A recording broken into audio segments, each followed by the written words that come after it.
F'dawn l-aħħar 4 snin, medja ta' 700 persuna kull sena gawdew mit-tisħiħ ta' drittijiet li nataw lil persuni li jkunu suspettati jew akkużati b'reati kriminali f'pajjiżna.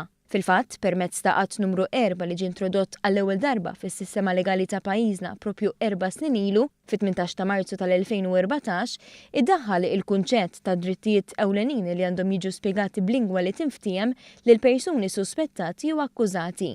Dan flimkien ma' ittra aktar dettaljata ta' drittijiet li tingħata lil kull persuna suspettata jew akkużata b'reat kriminali f'Malta. Id-drittijiet li huma 8 jinkludu l-assistenza ta' għajnuna legali, informazzjoni dwar l-akkużi, l-aċċess għad-dokumenti u dritt għall-għajnuna medika fost l-oħrajn. Dan l-iżvilupp kien wieħed pjuttost ġdid għal pajjiżna li issa ġab is-sistema tagħna pari passu ma' dawk f'pajjiżi oħra aktar avvanzati.